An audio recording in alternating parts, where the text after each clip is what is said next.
Ashre hakore et divre hanevu ahazot ve ashre shomeya hashomerim kechol hakatuvpo kikarov hayom. Sambatra izay mamaky simieny ny teny ty faminaniana ty ka mitandrina izay voasoratra ato anatiny fa antombotra ny andro. Veo ata Daniel setom hadevarim vahatom hasefer ad et kets. Ary ianao Daniel dia haorinao ny teny ka asio tomboka seny taratasy mandra-piavy ny andro farany. Hariza iona na apokalipsy amin'ny fomba fijery judaisme mesirim iarana amin'ny Bera Cohen mal ar judaisme mesirim. Ampifaliana indray no iara-banantsika rehetra amin'ny alalan'izao fandarana Hariza iona fanazavana amin'ny bokin'ny apokalipsy izao. Manasantsika anaraka ny fandarana hatramin'ny farany. Cohen Bera no miaraka aminareo sy ny finoana judaisme Madagasikara Mesirim. Filamarintsika dia ny hoe tsy makatahaka fa alaina tahaka.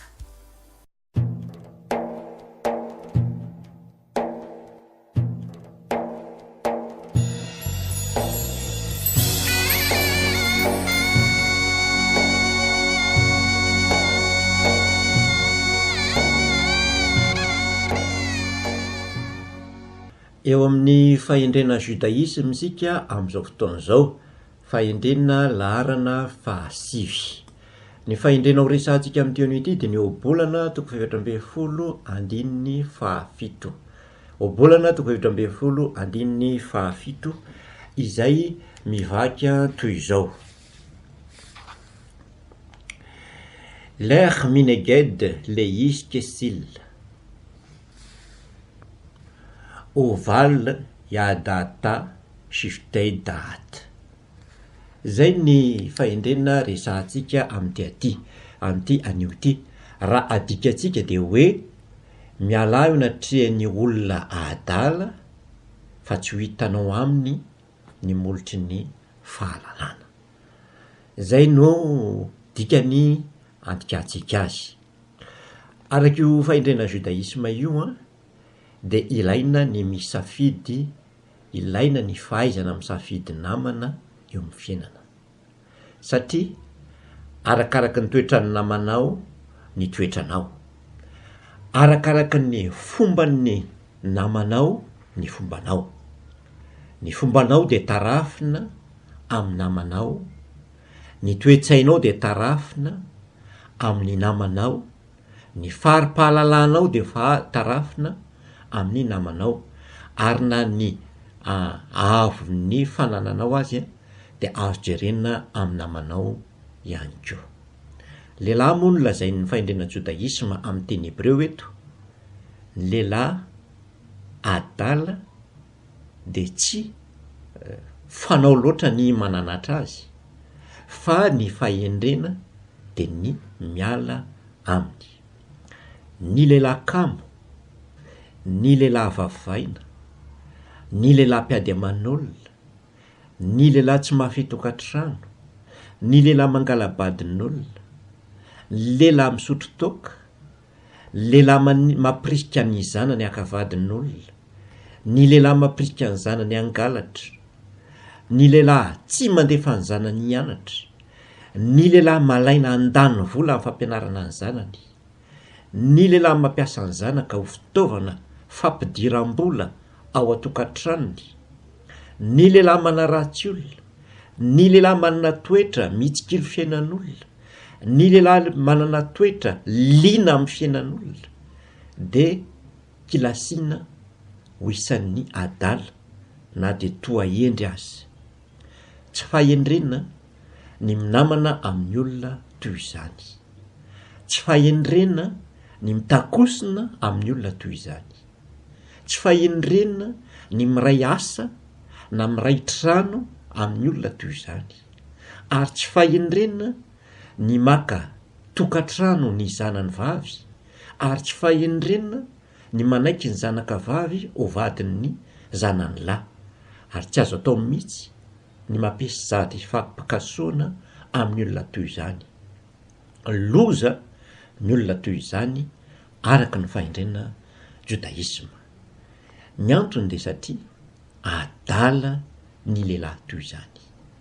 Tsy adala rabaky teny no resahan'ny faindrina jodaisma eto, fa lehilahy everina hoendry nefa hita fa adala eo amin'ny fitondran-tenany, adala amin'ny fanaony, adala amin'ny fombany. Kilasian'ny faindrina jodaisma ho isan'ny adala ihany koa ny olona manamarina sy manome vahana ny zava-mahadomelona ho tsara, ohatra ny toka, ny rongony, ny sigara, ny paraky sy ireo zava-mahadomelona isan-karazany zay atsindrona sy hona na hoanina. Ny olona manamarina sy manome vahana an'ireny dia heverin'ny jodaisma fa adala ary tsy azo iraisamonina. Ny torohevitry ny fahendrena jodaisma manoloana ny toy ireny dia tsy misy afa-tsy ny fietahana ihany, miala ihany no fahendrena. Raha miosina amin'ireny ianao dia tsy maintsy hifindran'ny adalany satria ny adalana dia arety mifindra. Ny fahendrena jodaisma eto dia manambara amintsika fa tsy ny any adala, any amin'ny adala ny tokony haka fahendrena. Raha mpivarotra-janakavavy no milaza teny ho mpananatra dia tsy mitombona izany amin'ny fahendrena jodaisma. Raha mpiady aman'olona no milaza teny ho mpitondra fivavahana dia hafahafa izany amin'ny fivavahana jodaisma.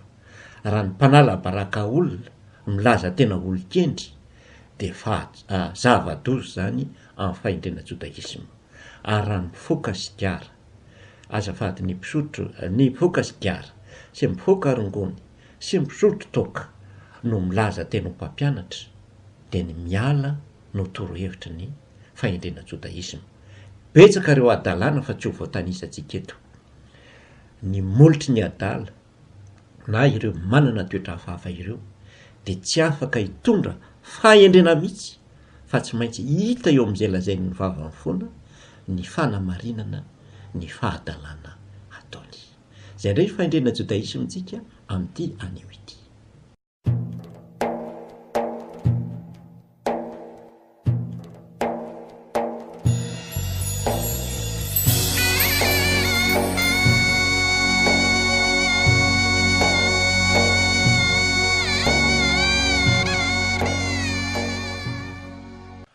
Efa eo amin'ny fandaharana fanazavana ny bokin'ny Arizaiontsika amin'izao fotoana izao, eo amin'ny laharana fa 720 no arahantsika amin'izao fotoana izao.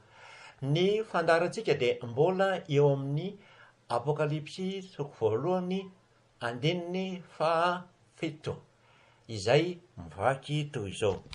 Apokalipsy toko voalohany andininy 7. Ineva im ananim, verata oto kol ain, ve enei asher dakru oto, ve shafdu ala kol mispachot adama, amen, amen. Izay indray ny teny resahantsika amin'ity anio ity, ka ny fanazavana ataontsika dia mifototra eo amin'ny soratra menamena hitanareo io manao hoe verata oto kol ain ve enei asher dakru oto. Izany hoe raha adikatsika dia hoe indro izy avy amin'ny rahona ary ny maso rehetra ahita azy na dia izay nandefina azy azy ary hitomany azy ny firenena rehetra ambonin'ny tany. Mariako fa dika teny protestanta io fa tsy dika teny nataontsika. Ny fototry ny fandiniantsika izany dia ny hoe ary ny maso rehetra ahita azy na dia izay nandefina azy azy. Raisitsika tsirairay eto ilay fizateny hozy izy hoe verata oto kol en ve enei aser dakru oto. Ny dika teny protestanta dia nanao hoe ahita azy ny maso rehetra na dia izay nandefina azy azy. Ny dika teny katolika dia nanao hoe ka ahita azy ny maso rehetra na dia ny andreo nandehafina azy aza.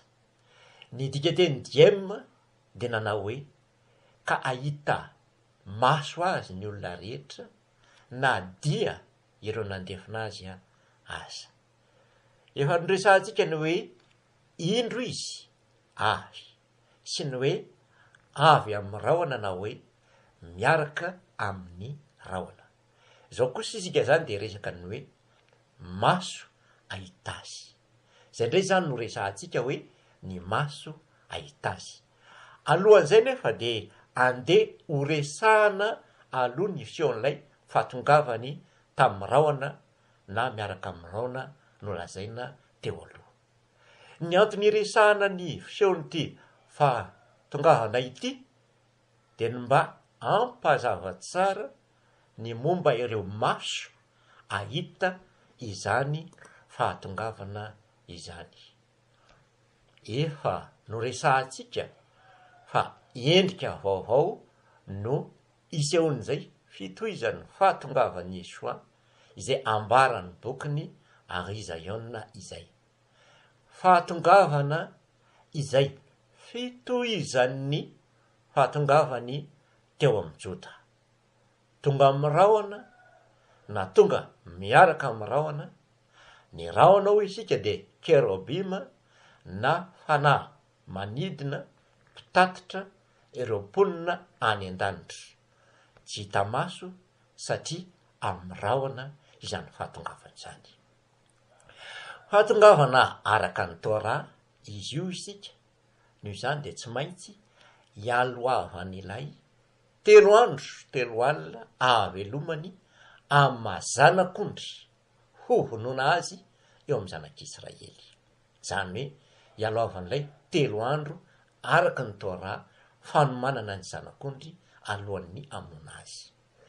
Rehefa tanteraka ny fahavelomany 3 andro sy ny famonoana ary ny fiakarany any an-danitra izay araka ny Torah avokoa, dia zay vao miditra amin'ity dingana lazain'ny bokin'ny Apokalipsy ity, dia le hoe avy, velona, maty, alevina, tsangana amin'ny maty, niakatra ny an-danitra, zay vao tonga amin'ilay dingana hoe avy amin'ny rahona.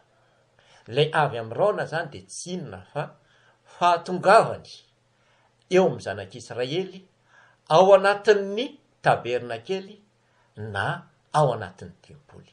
Izay ty fahatongavana lazain'ny bokin'ny Apokalipsy ity. Toy izao ary ny fomba nanambaran'ny bokin'ny Apokalipsy toko voalohany anio fahatongavana ao amin'ny tabernakely na ao amin'ny tempoly io. Apokalipsy toko voalohany andininy 17 dia toy izantsika amin'ny andininy 10 ka hatramin'ny 17. Apokalipsy toko voalohany andininy 17 ka hatramin'ny 17. Vakiantsika amin'ny teny malagasy mba hampazava azy aingakaingana amin'ny fomba fijerintsika. Zao vaky ny teny andininy 17. Indro izy avy amin'ny rahona, ary ny maso rehetra ahita azy na dia izay nandefina azy azy. Ary hitomany azy ny firenena rehetra ambonin'ny tany, eny, amen. Andininy 10. Voatsindry ny fanahy tamin'ny andro ny Adonay aho, ka nahare feo mahery avy teo ihoako, toy ny feon'ny trompetra. Nanao hoe, izao zavatra hitanao dia soraty amin'ny boky, ka ampitondray ho any amin'ny fiangonana 7. Dia ho any Efesosy, Smirna, Pergamosy, Tiatira, Sardisy, Philadelphie, Laodikia. Andininy 12. dia nitolika ny zala feo ny teny tamiko ka rehefa nitolika dia nahita fanaovanjiro volamena 7 ary teo voan'ny fanaovanjiro volamena 7 dia nisy anankiray tahaka ny zanak'olona ny akanjo lava hatrany amin'ny tongony sady ny sikina fisikina mbola mena teo amin'ny tratrany. Io lay vaky teny vakitsika teo. Ny zavatra resahantsika eto dia hoe hitan'ny John Yeshua tonga eo voan'ny fanaovanjiro volamena 7. Tonga Yeshua saingy tonga eo voan'ny fanaovanjiro volamena 7. Ny fahatongavany amin'ny rahona izany dia midika hoe tonga eo voan'ny fanaovanjiro 7 izy. Ny ataon'ny faminaniana ao am-boky ny apokalipsy hoe indro izy tonga amin'ny rahona izany dia hoe indro izy tonga eo voan'ny fanaovanjiro volamena. Fa aiza no misy andreo fanaovanjiro eo?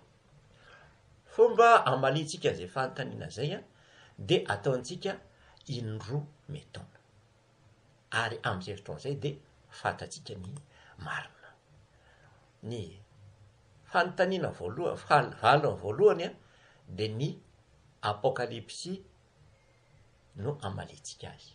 Zany hoe famalinan'ilay fanontaniana hoe inona ny fanaovanjiro? Inona ny fanaovanjiro? Ny bokin'ny apokalipsy ihany no mamaly an'ity fanontaniana ity ary efa noresahantsika teto amin'ity fandarana ity izany valiny zany teo aloha. Azontsika atao no mitady andreo fandarana teo aloha mba alalantsika ny fahamaritana azy. Fa tamin'izay fotoan'izay dia nasehontsika hoe tonga eo amin'ny fiangonana izy. Apokalipsy voalohany 2:20 zao vaky ny teny. 2:20 dia ny zava-mafina ny amin'ny kintana 7 izay efa hitanao teny an-taninankavanako sy ny fanaovanjiro volamena 7. Ny kintana 7 dia ny anjelon'ny fiangonana 7 ary ny fanaovanjiro 7 dia ny fiangonana 7. Mazava zany, fanaovanjiro 7 dia ny fiangonana 7. Ny fanaovanjiro isika tamin'ny fanazavana teo aloha dia ny kela. Ny kela ozy isika dia atokony Israely miara-miaina sy mivavaka eo amin'ny faritra iray vao faritra mazava. Zay ny tena heviny. Ny fanaovanjiro dia fiangonana na kela. Ny misy fiangonana na ny kela dia eto an-tany. Amin'io vaky teny nataontsika io dia any Asia Mineur no misy ny kela resahana io. Noho izany tonga eto an-tany eo amin'ireo atokony Israely nolazain'ny faminaniana fa any Asia Mineur ny Mesina Yeshua araka io faminaniana io. Noho izany zany tsy faminaniana, tsy fahatongavana vao andrasana izy io fa fahatongavana tamin'ny fotoana nandehanan'ny atokony Israely tany Azia. Ary amin'izay fotoan'izay dia asehontsika tsara le vaky teny hoe le valy teny hoe tonga eto an-tany Yeshua.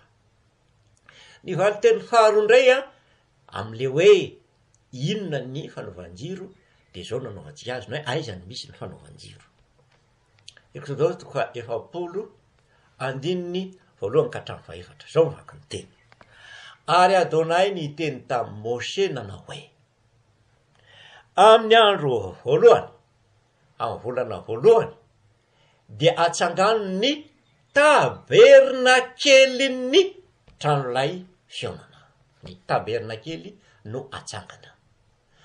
Ary ataovy ao ny fiaran'ny vaolombelona dia antony ny efitra lamba hanakona ny fiara ary ampidiro ny latabatra ka alaharo izay alahatra eo amboniny ary ampidiro ny fanaovanjiro ka ampireheto ampidiro ny fanaovanjiro ka ampireheto. Ny zavatra hitantsika eto amin'ity zany a teny ity de hoe amin'ny alalan'ny Torah de hitantsika hoe ao amin'ny tabernakely na ao amin'ny trano ilay fionana na ao amin'ny tempoly no misy ny fanaovanjiro. Ny hoe avy amin'ny rahona na hoe avy miaraka amin'ny rahona Yesoa araka ny bokin'ny Apokalipsy zany de midika hoe tonga eo amin'ny zanak'Israely, eo amin'ny tabernakely na ao amin'ny trano ilay fionana na ao amin'ny tempoly izy. Ny bokin'ny Apokalipsy zany de mampiseho fa tonga eto an-tany Yesoa saingy tsy tonga eto an-tany mivezivezy tahaka ny nahitana azy tamin'ny voalohany fa kosa tonga eto an-tany ao amin'ny efitra misy ny fanaovanjiro. Ny efitra misy ny fanaovanjiro de tsy any an-danitra. Ny efitra misy ny fiaran'ny fanekena zay misy ireo kerobima io no any an-danitra fa ny efitra misy ny fanaovanjiro de ny fiangonana na ny kela kosa de ety an-tany. Tonga eto amin'izao tontolo zao eo amin'ny fiangonana na tonga eto amin'izao tontolo zao eo amin'ny kela araka ny Torah zany Yesoa. Izay ny fanambaran'ny bokin'ny Apokalipsy. Ny fiangonana rehetra mandrava lalàna izany de tsy ahita azy ary tsy mahafantatra mihitsy io fatongavana io. Misy ihany koa ireo fiangonana zay tandrina sabata ihany, zany hoe tandrina lalàna ihany, saingy mandrava ny lalàn'i Mosesy, zany hoe mandrava ilay lalàna nomeny anarana hoe lalàna seremoniely. Ireo ihany koa de tsy afaka ny ahita io fatongavana lazain'ny bokin'ny Apokalipsy toko voalohany io satria tonga araka ny fandaminan'ny lalàn'i Mosesy izy na tonga araka ny fandaminan'ny lalàna seremoniely. Am'ireo fiangonana ireo mantsy de efa rava izany. Zay ny antony tsy alalany io fatongavana io ary tsy resahany an'izany mihitsy. Ny mpivavaka rehetra, ny andoko finoana rehetra izay milaza fa mandrava lalàna na manontolo zany na amin'ny apahany de tsy afaka ny andray azy amin'io fatongavana io satria io fatongavana io de araka ny lalàn'i Mosesy na araka ny Torah. Izay tsy mino ny Torah, izay mandrava Torah, izay mandrava mamlechet kohanim, izay mandrava fisorona ny Arona de tsy afaka ny ahita amin'ny finoana io fatongavana io.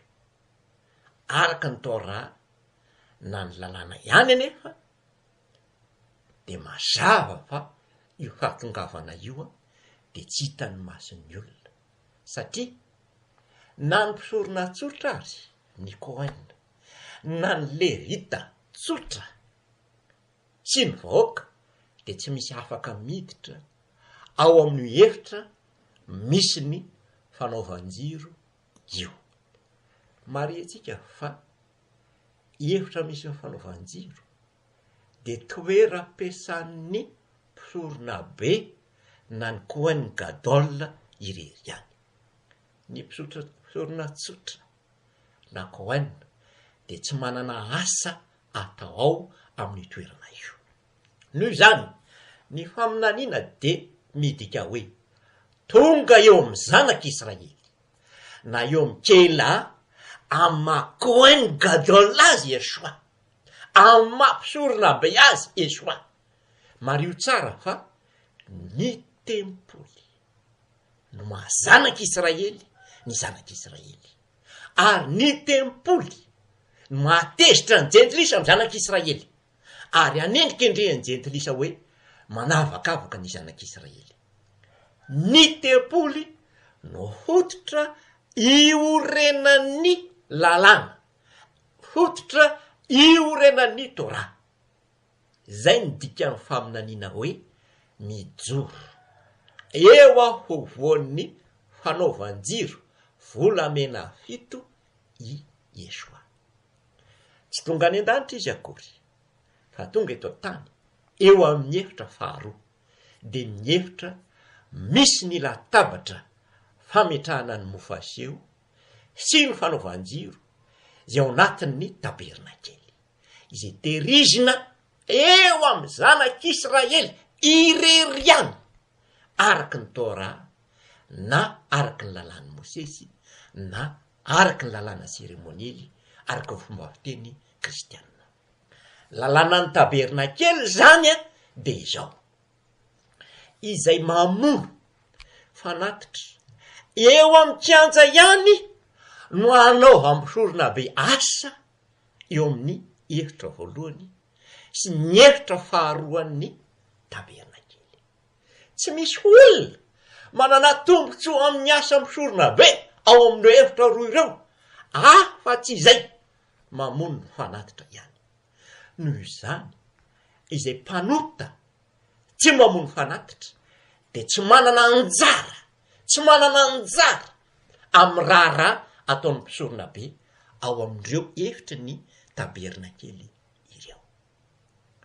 Noho izany ny zanak'Israely mandefina azy ihany, ny zanak'Israely mamono azy eo amin'ny kianja ihany araky ny lalàna no mahita azy.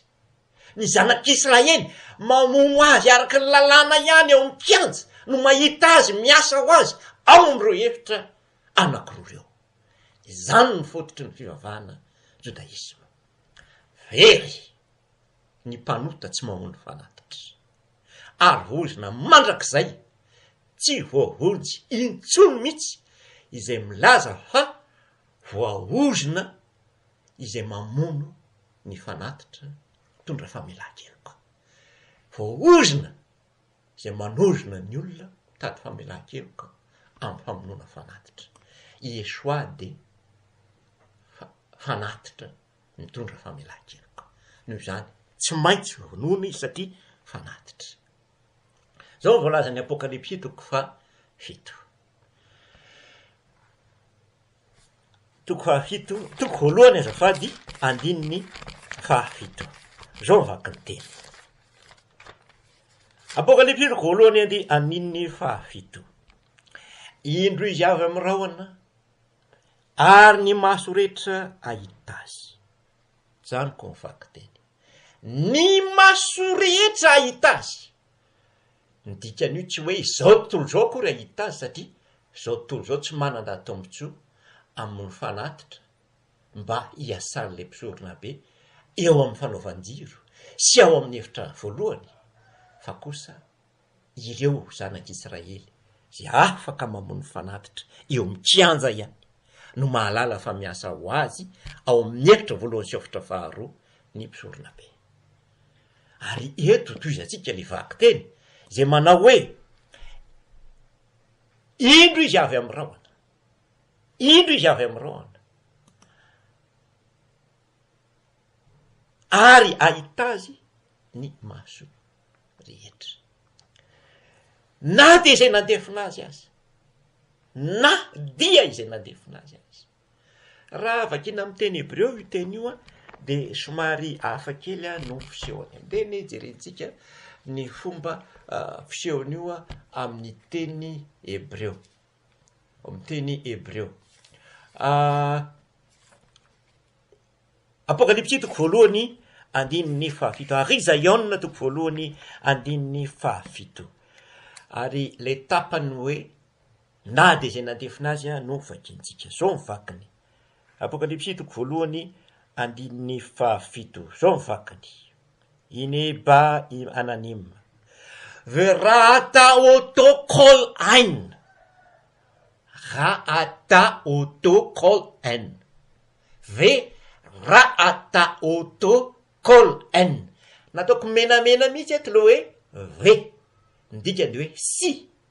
Rata nahita, tsy hoe mahita na hoe ahita fa nahita efa lasa. Si nahita azy autocol ein, ny maso rehetra. Si enay acher dakro auto. Si mason'ireo enay, nataoko menamena ihany le si ao, ito ambantsika zao. Enay mason'ireo acher dakro auto, mason'izay nandefina azy. Mariatsaka amintsika tsara mihitsy eto fa tsy misy hoe nadia eo, fa teny anankiroa milahatra ny eo amin'ny teny hebreo teny hoe si. Nahita azy ny maso rehetra, si ny maso rehetra zay nandefina azy. Apetrakitsika zany aloha voalohany, ny masony zay makao amin'ny tabernakely any, makao amin'ny kianjany tabernakely any, satria eo amin'ny faritra azon'ny olona idira no mahita azy. Ary am'izay fotoan'izay le izy de apetrakitsika tsara de sary de jereo nareo tsara le sotro ambony.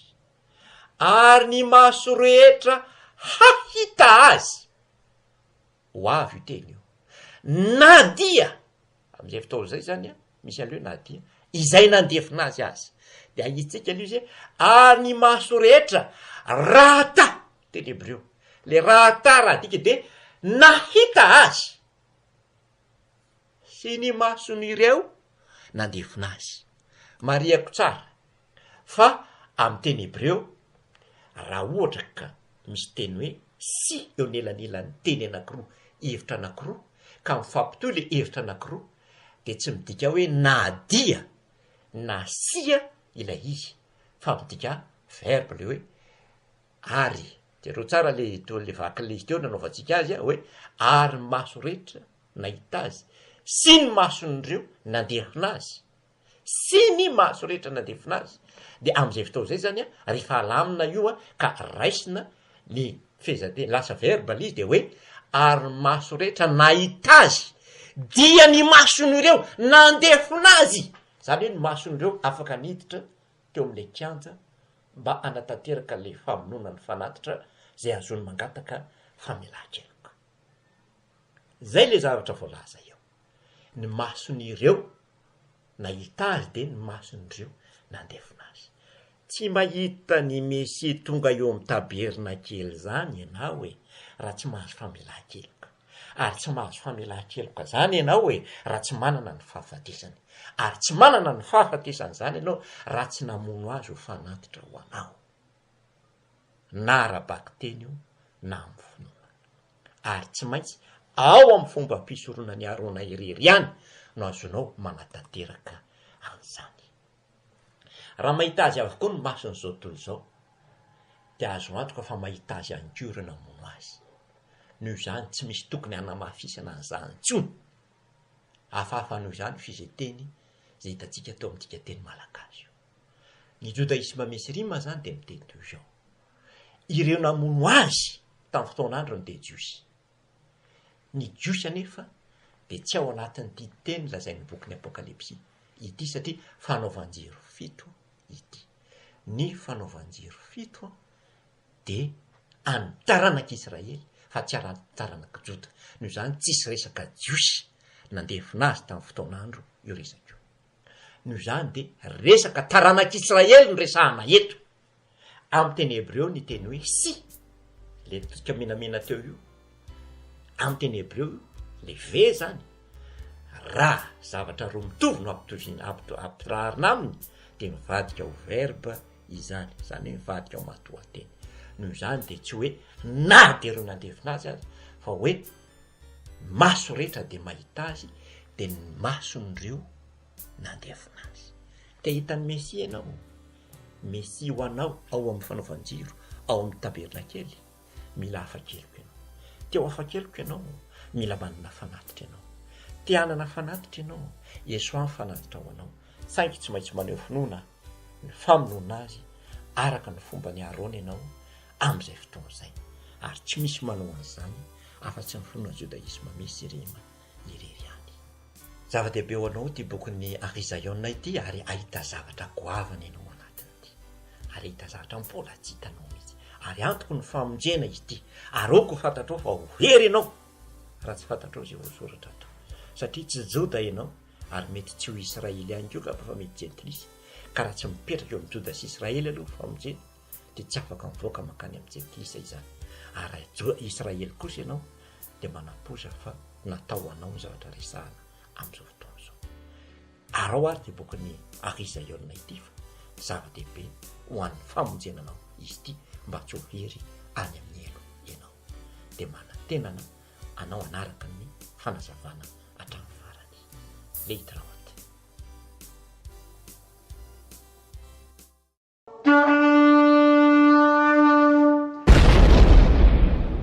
Ashre hakore et divre hanevu achazot ve ashre shomeyaha shomerim kechol hakatov po kikarov hayom sambatra izay mamaky sy miaino ny teny ty faminaniana ty ka mitandrina izay voasoratra ato anatiny fa antombotra ny andro ve ata Daniel setom hadevarim varatom hasefer ad et kets ary ianao Daniel dia haorinao ny teny ka asio tomboka seny taratasy mandra-piavy ny andro farany Arizaïona na apokalipsy amin'ny fomba fijery judaisma mesirim iarana amin'ny Bera Kohen mal judaisma mesirim